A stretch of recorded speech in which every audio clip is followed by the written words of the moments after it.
Hello friends, welcome to my channel my unique academy. Friends, मैं आपको paraphrase of the essay पढ़ा रहा था ऑफ स्टडीज़ का। ओके, तो मैंने अभी इसका फर्स्ट पार्ट बनाया है। उसमें मैंने आपको कहा था कि भाई टोटल 12 पॉइंट में आपको ये पूरा चैप्टर कवर कर लेना है। ओके, और डिटेल में, ताकि आपके जो वेरी शॉर्ट क्वेश्चन है, शॉर्ट क्वेश्चन या समरी अगर पूछ ले तो भी आप उसको लिख दें।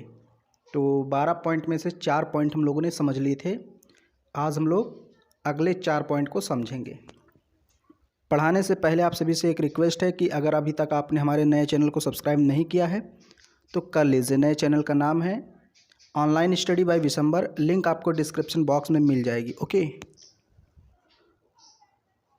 अच्छे से समझना, बहुत ध्यान से। ओके, पॉइंट 5 मैं कलर इसका चलिए कर देता हूँ आज। देखिए, different kinds of person look to study from different points of view. इस लाइन का मतलब समझ लीजिए, different kinds of persons look to study from different points of view. देखिए, डिफरेंट काइंड्स ऑफ पर्सन का मतलब विभिन्न प्रकार के लोग। डिफरेंट काइंड्स ऑफ पर्सन्स, विभिन्न प्रकार के लोग, लुक देखते हैं, टू स्टडी को यानी पढ़ाई को, from different points of view अलग अलग दृष्टि से, अलग अलग नज़रिए से।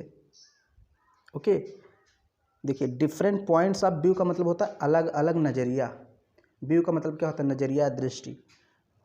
डिफरेंट पॉइंट्स का मतलब अलग नज़रिए से। ओके, तो अलग अलग लोग पढ़ाई को अलग अलग नज़रिए से देखते हैं।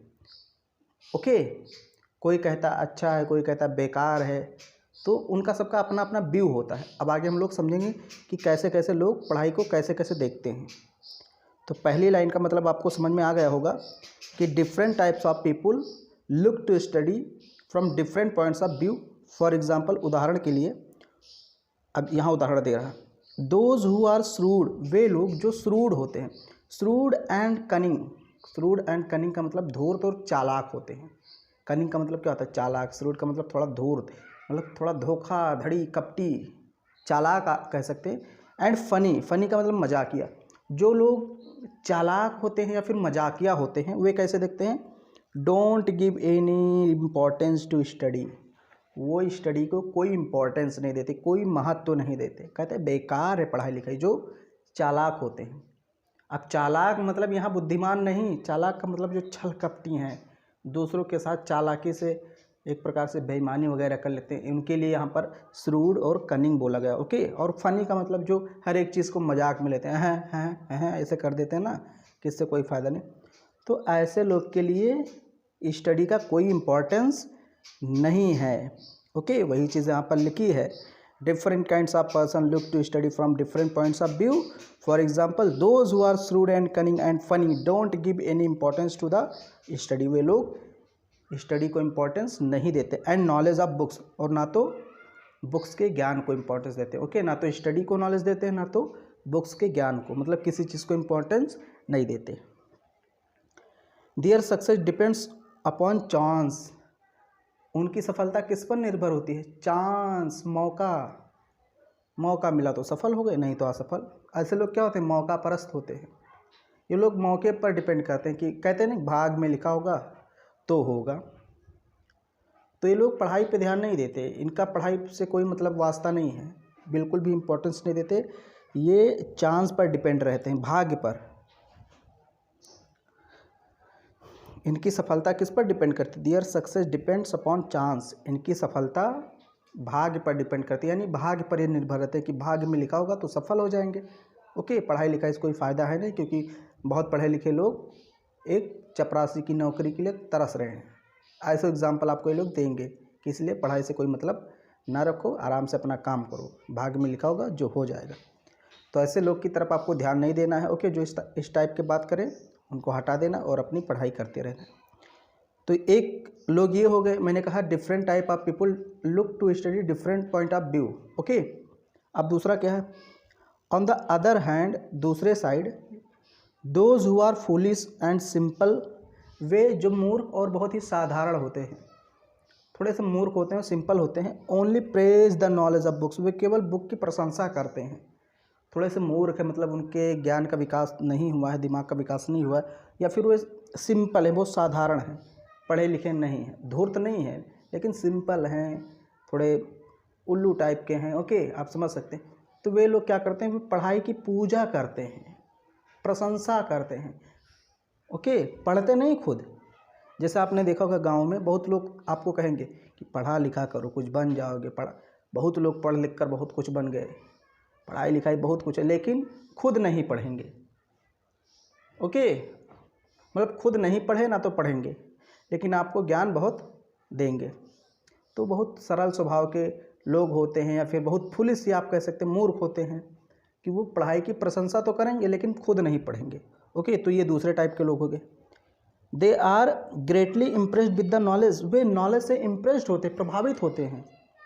मैंने बताया ना कि वो लोग कहेंगे आपसे कि पढ़ लोगे तो ये हो जाओगे, वो हो जाओगे, यहाँ सफलता मिल जाएगी, वो इम्प्रेस्ड होते हैं, पढ़ाई से प्रभावित होते हैं, लेकिन खुद नहीं पढ़े लिखे होते हैं मूर्ख होते हैं। फिर है, हाँ, दे ओनली एडमायर, वे केवल प्रशंसा करते हैं, प्रेज देम, और उसकी सराहना करते हैं, यानी दोनों मतलब एक ही है, प्रेज और एडमायर दोनों का मतलब एक ही है, प्रशंसा या सराहना करना, ओके। तो ये दो टाइप के आपने समझ ले। अब देखिए, दोज हु आर वाइज, लेकिन वे जो बुद्धिमान होते हैं, दोज वे लोग, हु जो आर होते हैं वाइज बुद्धिमान, जो व्यक्ति बुद्धिमान होते हैं, यूज़ द नॉलेज, वे उस ज्ञान का यूज़ करते हैं, गेन्ड थ्रू स्टडी, जिसको उन्होंने स्टडी करके प्राप्त किया है, in the daily business of their use, अपने जीवन के डेली लाइफ में, ओके सॉरी, अपने लाइफ के डेली बिजनेस में। देखिए, daily business of their life, यानी अपने लाइफ के डेली बिजनेस में वे उस ज्ञान का यूज़ करते हैं। डेली बिजनेस का मतलब जो रोज़ वे काम करते हैं अपने जीवन में, भाई डेली कोई ना कोई काम करता है, तो बिजनेस का मतलब यहाँ क्या है, काम। तो जो बुद्धिमान होते हैं वे लाइफ में डेली अपने उस ज्ञान का यूज़ करते हैं। हाँ, कि इस जैसे फॉर एग्ज़ाम्पल आप अगर पढ़े लिखे हैं तो इसका यूज़ कैसे करेंगे, भाई बच्चों को ट्यूशन पढ़ाएंगे, कुछ पैसे आएंगे तो उससे आप लाभ कमाएंगे, यानी आपने अपने ज्ञान का यूज़ किया। तो बुद्धिमान लोग यही करते हैं, वो अपने ज्ञान को लोगों में देते हैं और उसके बदले में कुछ अपना श्रम ले लेते हैं, मतलब कुछ अपना पैसा ले लेते हैं, ओके। तो जो बुद्धिमान लोग होते हैं वो क्या करते हैं, अपने ज्ञान का यूज़ करते हैं, जो कुछ भी उन्हें बुक से मिला है, बुक से जो उन्होंने अर्जित किया है उसका वो यूज़ करेंगे, okay. Studies don't teach the people, पढ़ाई लोगों को सिखाती नहीं है, टू ब्रिंग लाना, देम उनको, टू यूज़ उपयोग में, यानी पढ़ाई हमको ये नहीं बताते कि हमको कैसे उपयोग में लाओ, कि भाई आपने पढ़ा मान लीजिए, तो क्या किताब ने आपसे बताया कि आप हमारा ऐसे यूज़ करना तो आप पैसे कमाएंगे, नहीं। वही कह रहा है, स्टडीज़ यानी पढ़ाई, डोंट टीच नहीं सिखाती है, द पीपुल लोगों को, to bring them to use उनको यूज़ में लाना। पढ़ाई हमको कभी नहीं बताएगी कि हमारा यूज़ कैसे करूँ, वो तो हमको खुद जानना पड़ेगा ना तो कभी अपने आप को पढ़ने के लिए कहेगी, ना अपना यूज़ करने के लिए कहेगी। तुम्हें खुद किताब को पढ़ना है और उस ज्ञान का यूज़ खुद करना है, वो कोई कहेगा नहीं, okay. It is a knowledge, ये तो ज्ञान है, which comes from the experiences of life, जो जीवन के अनुभवों से प्राप्त होता है, ओके। भाई आपको बताएगी नहीं कि कैसे यूज़ करना है, ये तो आप कैसे प्राप्त करेंगे, ये तो आप जीवन के अनुभवों से प्राप्त करेंगे। एक्सपीरियंसेस ऑफ लाइफ का मतलब जीवन के अनुभवों से, कम्स का मतलब आती है, नॉलेज का मतलब ज्ञान। ये ज्ञान कहाँ से आता है कि हम अपने ज्ञान का कैसे यूज़ करें, ये ज्ञान कहाँ से आता है, जीवन के अनुभवों से। मान लीजिए आपको पैसे की प्रॉब्लम है, आप पढ़े लिखे हैं, तो आप सोचेंगे कि हम पढ़े लिखे हैं और हमको पैसे की प्रॉब्लम है, तो क्यों ना कहीं कोचिंग ट्यूशन पढ़ा दें कुछ बच्चों को, तो उनका भी काम हो जाएगा, वो भी पढ़े लिखेंगे और हमारा काम हो जाएगा। तो आपको अनुभव हुआ, आपको ज़रूरत थी उसमें पैसे की, ओके। तो यही चीज़ है।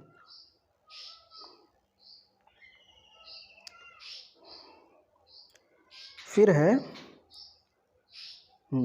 तो जीवन के अनुभवों से ये नॉलेज आता है। और कहाँ से आता है, लुकिंग टू अदर्स, दूसरों को देख करके। मैंने आपको पिछले वीडियो में बताया था कि अगर एक डीएम खड़ा है, उसको आप देखेंगे तो आपके मन में एक बार ज़रूर ख्याल आएगा कि हम भी पढ़ लिख कर ऐसे बनेंगे। तो दूसरों को देख करके ज्ञान आता है। ओके, हु एक्चुअली यूज़, जो वास्तव में यूज़ करते हैं, एंड प्रैक्टिस, और प्रैक्टिस करते हैं दैट नॉलेज, उस ज्ञान का, इनटू देयर लाइफ्स, अपने जीवन में। यानी उन लोगों को देख करके हमारे अंदर वो ज्ञान आ जाता है। किन लोगों को? जो लोग अपने ज्ञान का यूज़ करते हैं। ओके, प्रैक्टिस करते हैं daily, and have been successful throughout the life, और अपने जीवन में पूरी तरीके से सफल हो गए। हैव बीन सक्सेसफुल यानी सफल हो गए, थ्रू आउट द लाइफ यानी पूरे जीवन में।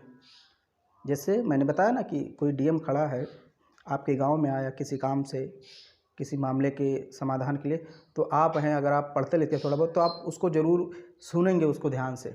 आपके दिमाग में विचार आएगा कि हाँ, हमको भी इनके जैसा बनना है, क्योंकि ये पढ़ लिख कर ही ये बने हैं। देखिए कैसे पैसा कमा रहे हैं, कैसे यूज़ कर रहे हैं अपने पढ़ाई का। बहुत लोग देखो टेक्निकल में आगे हो जाते हैं, आईटीआई पॉलिटेक्निक अगर ढंग से कर लिए, इंजीनियरिंग ढंग से कर लिए, तो तमाम तरह की वैज्ञानिक उपकरण बना देते हैं। तो अपने ज्ञान का इस्तेमाल करते हैं, यूज़ करते हैं। ओके, तो इसीलिए कहते हैं ज्ञान का यूज़ कीजिए। उससे अगर आपने ज्ञान प्राप्त किया तो आप ज्ञान के बदले में कुछ प्राप्त कीजिए, लोगों को ज्ञान दीजिए और उसके बदले में कुछ गेन कीजिए, प्राप्त कीजिए। तो ये 5वां पॉइंट आपको क्लियर हो गया होगा। अब चलिए हम लोग देखते हैं अगला पॉइंट। बेकन एडवाइज, बेकन सलाह देते हैं दैट कि it is not proper to contradict. Contradict का मतलब यहाँ पर 1 मिनट, ये थोड़ा प्रॉब्लम है, इसको मैं सही करके आपको 1 मिनट इसको काटना पड़ेगा, थोड़ी क्या समस्या आ जाती है। चलिए इसको ऐसे मैं रहने देता हूँ, कलर चेंज करता हूँ, शायद सही हो जाए। और ये मतलब अच्छा ये भी है, चलिए ठीक है। बेकन, हाँ हम 6 पॉइंट आपको पढ़ा रहे थे। बेकन एडवाइसेस, बेकन सलाह देते हैं दैट की इट इज़ नॉट प्रॉपर, ये सही नहीं है, ये उचित नहीं है, टू कंट्राडिक्ट। कंट्राडिक्ट का मतलब विरोध करना या फिर बहस करना। ओके, ये उचित नहीं है कि आप विरोध करें। What is written into the books, जो कुछ भी बुक्स में लिखा हुआ है। ओके, यानी किताब में लिखे हुए ज्ञान का विरोध करना उचित नहीं है, नहीं करना चाहिए। भाई किताब में बहुत लोग कहते हैं किताब में जो लिखा है वो सही नहीं है, तो किताब किसी ने लिखा है तो ऐसे नहीं लिख दिया, कुछ उसमें होगा अलग। तो इसलिए किताब में लिखी हुई बातों का हमें विरोध नहीं करना चाहिए। नॉलेज सो अर्न्ड, यानी किताब से प्राप्त, देखिए नॉलेज मतलब ज्ञान, सो अर्न्ड फ्रॉम बुक्स, अर्न्ड का मतलब प्राप्त होना, फ्रॉम बुक्स मतलब किताबों से, यानी किताबों से प्राप्त हुआ ज्ञान। ओके, वही कह रहा। Knowledge so earned from books, ये सो मुझे समझ में नहीं आ रहा क्यों आ गया है यहाँ पर, चलिए इसका वैसे कोई मतलब नहीं। यानी कि किताबों से प्राप्त हुआ ज्ञान should not be dismissed, dismiss नहीं होना चाहिए, और रिजेक्ट या फिर रिजेक्ट नहीं होना चाहिए। आउटराइटली का मतलब सीधे सीधे, यानी कि किताब से प्राप्त हुए ज्ञान को हमें सीधे सीधे डिसमिस नहीं करना चाहिए, उसको नज़रअंदाज नहीं कर देना चाहिए या फिर रिजेक्ट नहीं कर देना चाहिए, क्योंकि किताब में जो चीज़ें लिखी होती हैं वो कहने कहीं सही होती हैं, सच होती हैं। थोड़ा गला ख़राब हो रहा है। ओके, तो यहाँ पर कह रहा है कि भाई जो किताब में ज्ञान लिखा होता है उसको सीधे सीधे हमें उसकी अवमानना नहीं कर देनी चाहिए कि उसको डिसमिस कर दो, हटाओ, ये सब फालतू में लिखा है, ऐसा नहीं करना चाहिए, या फिर उसको डायरेक्ट रिजेक्ट नहीं करना चाहिए। ओके, यही लिखा है, should not be dismissed, dismiss नहीं करना चाहिए, और रिजेक्ट या तो फिर रिजेक्ट नहीं करना चाहिए, यानी कि उसका बहिष्कार नहीं करना चाहिए, उसको हमें थोड़ा सा एक्सेप्ट करना चाहिए। ओके, फिर है it should not be made an object of dispute, इसे डिस्प्यूट का एक ऑब्जेक्ट नहीं बनाना चाहिए, ज्ञान को बहस का एक जरिया नहीं बनाना चाहिए कि ये बहस के लिए है बस। बहुत लोग कहते हैं ज्ञान सिर्फ बहस के लिए होता है, नहीं, वही यहाँ पर कह रहा है it should not be made, इसको नहीं बनाना चाहिए, एन ऑब्जेक्ट एक वस्तु, ऑफ डिस्प्यूट मतलब झगड़े की, यानी बहस के झगड़े की एक वस्तु मत समझो इसको। Okay, the knowledge of book should not be blindly followed. अब यहाँ पर आगे वो कह रहा है कि किताबों के ज्ञान को अंधे होकर फॉलो भी नहीं करना चाहिए। हम रिजेक्ट तो नहीं करना चाहिए, चलिए ठीक है, लेकिन ऐसा नहीं कि अंधे होकर के एकदम जो बुक में लिखा उसी को फॉलो करो, सही गलत ना देखो। तो वही यहाँ पर आगे कह रहा है द नॉलेज ऑफ बुक्स, किताबों के ज्ञान को, should not be blindly followed. Blindly का मतलब अंधे बन करके, फॉलोड का मतलब अनुसरण करना, यानी किताबों के ज्ञान को अंधे होकर फॉलो नहीं करना चाहिए कि बस जो किताब में लिखा वही सही है और कोई व्यक्ति जो कह रहा है वो सही नहीं है।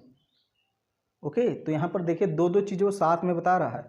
उसने बताया कि फ़ायदा क्या है, फिर वो बताता है कि नुकसान क्या है ज़्यादा पढ़ने से, सब कुछ वो बता रहा है। फिर यहाँ कहते हैं कि भाई किताबों के ज्ञान को तुरंत सीधे सीधे हमें बहिष्कार नहीं कर देना चाहिए।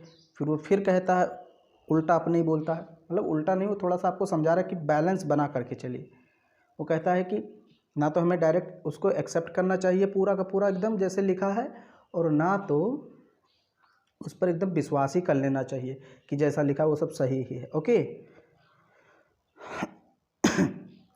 फिर है it should not be made a subject for discussion, यानी डिस्कशन का, वार्तालाप का सब्जेक्ट नहीं बनाना चाहिए इसको कि हाँ बस ये वार्तालाप का, बातचीत करने का एक तरीका है, ऐसा नहीं करना चाहिए। इसको एक बातचीत करने का तरीका मात्र नहीं समझना चाहिए।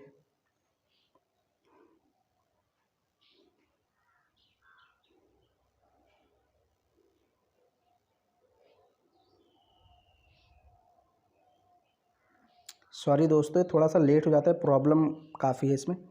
बेकन स्ट्रांगली सेज, बेकन बहुत ही ज़ोरदार तरीके से कहते हैं, यानी एक प्रकार से कहते हैं ना, स्ट्रांगली कहते हैं। ओके, कि दैट का मतलब कि द रीडर शुड थिंक, पढ़ने वाले को सोचना चाहिए, डीपली, गहराई से, over the matter of the study, study के मैटर पर, यानी स्टडी से जो ज्ञान प्राप्त हुआ है उस पर हमें विचार करना चाहिए। And form A sound opinion, form का मतलब बनाना चाहिए, ए साउंड ओपिनियन, एक हल्का विचार, अबाउट इट, इसके बारे में, आफ्टर टेकिंग केयरफुली, इसको सावधानीपूर्वक लेकर के, यानी ज्ञान को सावधानीपूर्वक अर्जित करके उसके बारे में हमें विचार करना चाहिए, निचोड़ निकालना चाहिए कि क्या सही है क्या गलत है। ओके, हल्के दिमाग से सोचना चाहिए उसको। ओके, जो स्टडी का मैटर है, उस मैटर मतलब ज्ञान। तो ये 6 पॉइंट आपका कंप्लीट हो गया। फिर ये है 7 नंबर point, Bacon divides books into 3 parts, यानी बेकन साहब किताबों को 3 भागों में बांट देते हैं। ओके, अब यहाँ देखिए, बिफोर रीडिंग ए पर्सन, यानी कि किसी भी व्यक्ति को पढ़ने से पहले शुड क्लासीफाई द बुक्स, बुकों को डिवाइड कर देना चाहिए। अगर आप बुक को पढ़ना चाहते हैं तो सबसे पहले आप अपने यहाँ आपके पास जो भी किताबें उनको मतलब डिवाइड कर दीजिए, बांट दीजिए। Okay, which he going to study, कि कौन सी बुक वो पढ़ने जा रहा है। ओके, क्लासीफाई कर देनी चाहिए। ओके, अध्ययन के पहले एक प्रकार से किताबों का वर्गीकरण करना चाहिए कि हम कौन सी किताब पढ़ रहे हैं, शॉर्ट पढ़ रहे हैं, लॉन्ग पढ़ रहे हैं, वेरी शॉर्ट पढ़ रहे हैं, कौन सी किताब पढ़ रहे हैं, मोटी है पतली है, ये हमको सोचना चाहिए। वही कह रहा है कि बिफोर रीडिंग, पढ़ने के पहले, ए पर्सन, एक व्यक्ति को, शुड क्लासीफाई कर देना चाहिए द बुक्स, किताबों को, यानी कोई भी व्यक्ति अगर किताब पढ़ना चाहता है तो सबसे पहले उसे उन किताबों को वर्गीकृत कर देना चाहिए। Okay, which he going to study, जिसको पढ़ने जा रहा है। अब देखिए वो बताएगा किताबों के प्रकार और उनको पढ़ने का तरीका। Some kinds of books are studied partly, कोई कोई किताब ऐसी होती है जिसको पार्टली पढ़ा जाता है, मतलब उसके कुछ पार्ट्स पढ़े जाते हैं, इंपॉर्टेंट पार्ट्स। देखिए, सम काइंड्स ऑफ बुक्स, कुछ प्रकार की किताबें आर होती हैं, स्टडीड जिनको पढ़ा जाता है, पार्टली मतलब थोड़ा थोड़ा करके पढ़ा जाता है, एक प्रकार से main cheese. Okay, they should B sampled and studied in parts, उनको उदाहरण के, सैंपल का मतलब क्या होता है, उदाहरण, यानी उदाहरण जैसा पढ़ा, जैसे उदाहरण छोटा सा नहीं रहता है तो उनको एक प्रकार से पार्ट में डिवाइड करके पढ़ते हैं। जैसे आपने देखा होगा जब मैं कोई चीज़ पढ़ाता हूँ, कोई बड़ा लेसन रहता है तो उसको मैं छोटे छोटे पार्ट में बना देता हूँ ताकि आपको बोरिंग ना महसूस हो। तो वही चीज़ यहाँ पर कह रहा है कि भाई कोई कोई बुक ऐसी होती है जिसको हमें पार्ट में पढ़ना चाहिए। According to the importance of the subject matter के महत्व के अनुसार they should be studied casually, उनको कैजुअली पढ़ना चाहिए। मतलब बहुत ज़रूरी नहीं कि एकदम ध्यान से पढ़ना चाहिए। ऐसे पार्ट्स में जो चीज़ इम्पोर्टेंट रखती है उसको पढ़ना चाहिए। ओके, कैजुअली का मतलब आप जानते हैं, मतलब बहुत ध्यान से नहीं एकदम पढ़ना है कि कैजुअली का मतलब होता है सरसरी निगाह से आप कह सकते हैं। ओके, जैसे आपने कोई चैप्टर उठाया, सरसरी निगाह से देख लिया, जो जो इम्पोर्टेंट चीज़ है वो पढ़ लिया, तो कैजुअली का मतलब होता है एक प्रकार से सरसरी निगाह से। The second kind of books, और जो दूसरी प्रकार की किताबें होती हैं, शुड बी स्टडीड कम्प्लीटली, उनको पूरी तरीके से पढ़ना चाहिए। तो पहला उसने बताया कि भाई कुछ उसके पार्ट्स पढ़ लीजिए, मेन या आप समरी पढ़ लीजिए, और यहाँ पर दूसरी बता रहे हैं कि उसको कम्प्लीटली पढ़ना है। जैसे आपको अगर far from the Madden crowd पढ़ना है तो आप उसका समरी पढ़ लीजिए, लेकिन अगर आपको मैकबेथ पढ़ना है तो डिटेल में पढ़ना है। क्यों? क्योंकि मैकबेथ जो है वहाँ से बीच से एक्सप्लेनेशन आ जाएगा, far from the Madden crowd में नहीं आता है एक्सप्लेनेशन, तो उसको far from the Madden crowd को आप डिटेल में पढ़े चाहे ना पढ़े, लेकिन मैकबेथ को पढ़ना पड़ेगा, क्योंकि बीच से कुछ लाइनें दे दिया एग्जाम में तो आप जान ही नहीं पाएंगे। जब डिटेल में पढ़ेंगे तभी जान पाएंगे कि ये लाइन कहाँ सही है। तो वही कह रहा है कि जो दूसरे प्रकार की किताबें होती हैं उनको कम्प्लीटली पढ़ना चाहिए, यानी पूरी तरीके से पढ़ना चाहिए। फिर they should be swallowed without caring to be understood, उनको एकदम स्वैलोड यानी निगल लेना चाहिए, यानी निचोड़ कर पढ़ना चाहिए। Without caring to be understood, समझ में आए चाहे ना आए, उसकी परवाह किए बिना। ओके, ये नहीं कि समझ में नहीं आ रहा तो हम छोड़ दें, क्योंकि भाई समझ में आए चाहे ना एग्जाम में तो जरूर आएगा ना क्वेश्चन, तो हमें उसको कम्प्लीटली स्वैलोड कर लेना, एकदम निगल लेना है, पढ़ लेना है खूब ढंग से। But there are some books, लेकिन कुछ किताबें ऐसी होती हैं which are important for mankind, जो आदमियों के लिए महत्वपूर्ण होती हैं। ओके, सच बुक्स, ऐसी किताबें should be studied with proper attention, बहुत ही ध्यान से पढ़ी जानी चाहिए, एंड केयर, और बहुत ही परवाह करके। केयर का मतलब बहुत ही सावधानी से। ओके, अटेंशन का मतलब ध्यान, यानी कुछ किताबें ऐसी होती हैं जो मानव पर आधारित होती हैं। ओके, मैनकाइंड के लिए बहुत किताबें होती हैं जो बहुत ज़्यादा इंपॉर्टेंट होती हैं, तो उसको चाहिए कि भाई बहुत ध्यान से, बहुत केयर से पढ़े। केयर का मतलब उसकी परवाह करके कि हाँ ये हमारे लिए लाभदायक है, केयरफुली जिसको पढ़ना चाहिए। ओके, अटेंशन का मतलब ध्यान देके प्रॉपर तरीके से। कुछ किताबें ऐसी होती हैं। Their meaning should be understand in a manner, उसकी मीनिंग इस प्रकार से समझ लेनी चाहिए दैट लेटर, कि बाद में, on they become the readers own property, कि वो रीडर की एक प्रॉपर्टी हो जाएं। कहने का मतलब उनकी मीनिंग आप इस तरीके से समझ लीजिए कि वो आपके दिमाग में एकदम बस जाए, कोई उसको निकाल ना पाए। जैसे मैं आपको एक किताब पढ़ा रहा हूँ, ये बुक पढ़ा रहा हूँ, तो आप इसको ऐसे पढ़ लीजिए लाइन टू लाइन, 2-3 बार वीडियो को देख लीजिए कि ये आपकी एक प्रॉपर्टी हो जाए, मतलब आपके दिमाग में एक वर्ड लाइन बस जाए, एग्ज़ाम में आए तुरंत आप जान जाइए कि हाँ ये ऑफ स्टडीज़ से आया है। अब बीच से कोई लाइन दे दिया तो अगर आप ध्यान से पढ़ें लाइन बाय लाइन तो आप समझ जाएंगे कि ये जो 4 लाइनें आई हैं एक्सप्लेन करने के लिए, ये ऑफ स्टडीज़ से आई हैं। ऑफ स्टडी के लेखक वो है, यानी फ्रांसिस बेकन, ऐसा कुछ भी आप लिख देंगे। ओके, तो वही चीज़ यहाँ पर कह रहा है कि भाई कुछ किताबें होती हैं जिनकी समरी पढ़ी जाती है, कुछ होती हैं जिनको डिटेल में पढ़ा जाता है, भले ही वो समझ में आए चाहे ना आए, और कुछ ऐसी होती हैं जिनको समझना ज़रूरी होता है, अटेंशन से पढ़ना चाहिए। ओके, तो ये मैंने आपको 7 पॉइंट, मतलब 7वां पॉइंट भी क्लियर करा दिया। एक और पॉइंट है आज का, 8वां है। Bacon further says that, Bacon आगे कहते हैं कि that it is neither necessary, ये ना तो ज़रूरी है, नॉर पॉसिबल, और ना तो संभव ही है, फॉर रीडर्स, पढ़ने वालों के लिए, टू स्टडी ऑल बुक्स, सभी किताबों को पढ़ पाना। So some books should be studied by assistants, इसलिए कुछ किताबों को असिस्टेंट के द्वारा पढ़ी जानी चाहिए। असिस्टेंट का मतलब सहायक किताबों के द्वारा पढ़ी जानी चाहिए। Who will make a summary, जो कि समरी प्रदान करता है, ऑफ दोज बुक्स, उन किताबों का, फॉर द स्टडी के लिए, ऑफ द रीडर्स, रीडर के। ओके, आप समझ लीजिए इन लाइनों का मतलब, मैं फिर से आपको समझा दूंगा, पहले लाइन बाय लाइन, अब बाद में समझाऊंगा, पहले आपको थोड़ा सा ये क्या कह रहा है इतने में ये आपको समझा देता हूँ। ओके, देखिए कह रहा है कि भाई सारी किताबों को पढ़ लेना किसी भी व्यक्ति के लिए ना तो ज़रूरी है और ना तो पॉसिबल है। ओके, सारी किताबों को पढ़ना ज़रूरी भी नहीं है, और अगर ज़रूरी हो तो कोई पढ़ भी तो नहीं पाएगा। आप सारी किताबें पढ़ लेंगे क्या? नहीं पढ़ पाएंगे। तो होता क्या है कि उन किताबों को समझने के लिए एक शॉर्ट किताब बना दी जाती है, असिस्टेंट का मतलब सहायक किताब, ताकि आप उस शॉर्ट किताब को पढ़ लें तो आपका एक प्रकार से लॉन्ग वाला तैयार हो जाए हेल्प के लिए। जैसे होता है ना कि आप किताब नहीं पढ़े मोटी सी, और जब एग्ज़ाम आया तो आप एक शॉर्ट किताब ले आए। शॉर्ट मतलब जिसमें मेन चीज़ दिया हो। जैसे क्या आप लेकर आते हैं? आप बस सीरीज ले आए, कोई गाइड ले आए जिसमें सिर्फ जो एग्ज़ाम में क्वेश्चन आते हैं वही हो, तो आप वो लाते हैं ना, वही पढ़ लेते हैं, बस आपका तैयार हो जाता है। तो यही कह रहा है कि भाई सारी किताबें पढ़ना ना तो किसी के लिए संभव है और ना तो ज़रूरी भी है। ओके, अब मैं इसको एक बार फिर से पढ़ा देता हूँ आपको, फिर आगे बढ़ता हूँ। Bacon further says that, Bacon आगे कहते हैं दैट कि इट इज़ नाइदर नेसेसरी, ना तो अनिवार्य है ना तो ज़रूरी है, नॉर पॉसिबल और ना तो संभव ही है, फॉर रीडर्स पढ़ने वालों के लिए, टू स्टडी पढ़ना, ऑल बुक्स सभी किताबें, यानी सभी किताबें पढ़ना पढ़ने वालों के लिए ना तो ज़रूरी है और ना तो संभव ही है।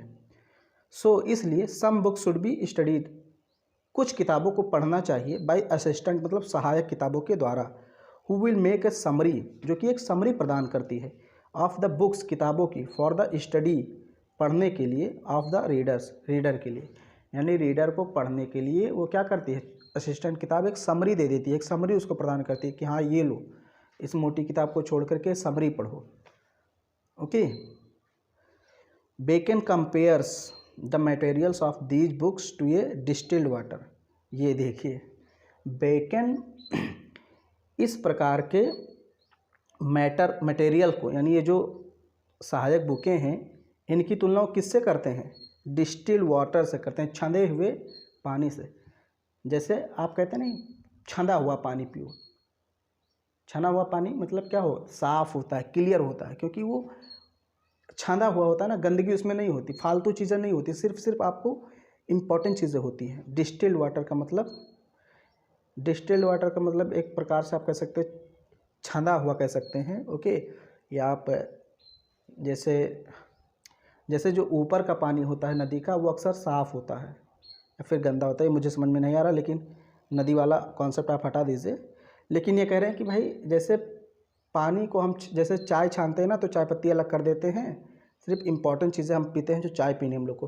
तो ठीक इसी प्रकार हम लोग को वो बुकें पढ़नी चाहिए जो असिस्टेंट वाली हैं। क्यों? क्योंकि निचोड़ होती हैं, छना होता है ना, शुद्ध चीज़ होती है, फालतू चीज़ें पूरा आला इसमें नहीं लिखा रहता है। ओके, वही चीज़ यहाँ पर बता रही है, आप समझ सकते हैं इसको। बेकन कंपेयर्स, बेकन तुलना करते हैं, the materials of these books, इन बुकों के मटेरियल की, यानी इन बुकों की मटेरियल की, ओके, असिस्टेंट बुकों के मटेरियल की, टू डिस्टिल्ड वाटर से, विच इज़ प्योरीफाइड, जो कि बहुत शुद्ध होता है, थ्रू साइंटिफिक प्रोसेस, साइंटिफिक प्रक्रियाओं के द्वारा। जैसे हाँ, आप सही आ गए। डिस्टिल्ड वाटर मतलब जैसे आपके पास घर में कोई मशीन है, उसमें आपने गंदा पानी डाला या प्रदूषित पानी डाला, वो साफ़ हो गया साइंटिफिक तरीक़ों से। ओके, वही लिखा है साइंटिफिक प्रोसेस, मतलब वैज्ञानिक तरीक़ों से साफ़ हो गया तो आपने उसको पी लिया, फ़ायदा कर दिया। ओके, तो वही कह रहा है कि भाई आप कुछ ऐसी किताबें होती हैं असिस्टेंट जिनको पढ़ने से तुरंत फ़ायदा करता है वो। ओके, ज़्यादा पढ़ना भी नहीं पड़ता, काम भी हो जाता है। तो वही चीज़ है। अब आगे हम देखते हैं, बेकन सेज दैट, बेकन कहते हैं कि the summarised part of the book, यानी कि बुक का जो समरी वाला पार्ट होता है, समराइज्ड पार्ट का मतलब समरी वाला जो पार्ट होता है, इज डल, वो बहुत नीरस होता है, टेस्टलेस, और उसमें कोई टेस्ट नहीं होता है, यानी टेस्टलेस होता है, रुचिहीन होता है। ओके, नीरस होता है और रुचिहीन होता है।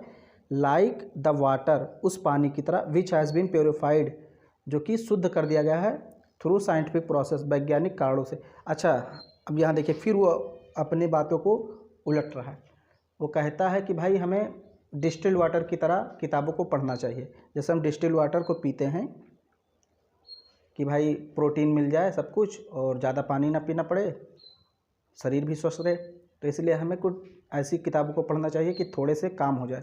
लेकिन वो कहता है कि जो समरी वाली किताबें होती, जिनको आप कहते हैं असिस्टेंट किताबें, वो पढ़ने से आपको मज़ा नहीं आएगा, बहुत नीरस होता है। क्यों? क्योंकि उसमें पूरा डिटेल नहीं लिखा होता है ना। जब आप पढ़ेंगे तो आपको डिटेल जानने की आवश्यकता होगी कि आगे क्या हुआ होगा, बीच में क्या हुआ होगा, लेकिन उसमें सारी चीज़ें लिखी नहीं रही थी, उसमें तो समरी करके लिखा है। तो कहता है इसलिए ये जो पुस्तकें होती हैं नीरस होती हैं, एकदम डल होती हैं, टेस्टलेस होती हैं, इसमें कोई मज़ा नहीं आता, सिर्फ रटना पड़ता है आपको। और ये किस तरह होती हैं? ठीक उसी प्रकार जैसे पानी का स्वाद बदल जाता है। अब भाई जो मशीनें होती हैं, जब मैंने पिया है इसका पानी, ओके, मेरे कैंट का था, एक कैंट का, तो प्योरीफाई करता था, तो उसका जो पानी होता है ना, उसका स्वाद ही बदल जाता है। पीजिए तो एकदम मज़ा नहीं आएगा। लेकिन यह रहता है कि वो आपको फ़ायदा करता है थोड़ा सा, ओके, गंदगी से बचाता है, बीमारियों से बचाता है, बट वो उसका टेस्ट बदल जाता है। तो इसीलिए यहाँ पर बेकन साहब कहते हैं कि आप शॉर्ट समरी पढ़ेंगे, किताबें पढ़ेंगे असिस्टेंट वाली, फ़ायदा करेगा, लेकिन उसका टेस्ट नहीं रहता है, कोई बेकार रहती हैं, मतलब पढ़ने में मज़ा नहीं आएगा। तो बेसिकली 8 पॉइंट मैंने कंप्लीट करा दिया, ओके। और उम्मीद करता हूँ आपको ये बेहतर ढंग से समझ में आ रहा होगा। वीडियो पसंद आ रही तो इसको लाइक ज़रूर कर दीजिए, हमारे नए चैनल को सब्सक्राइब कर लीजिए, इस वाले चैनल को भी सब्सक्राइब कर लीजिए और शेयर कर दीजिए अपने सभी दोस्तों में। नए चैनल का नाम है online study bye Vishambhar, okay. चलिए मिलते हैं इसके तीसरे पार्ट में, यानी तीसरे वाले वीडियो में, और फिर इसको हम लोग वहीं पर कंप्लीट कर देंगे।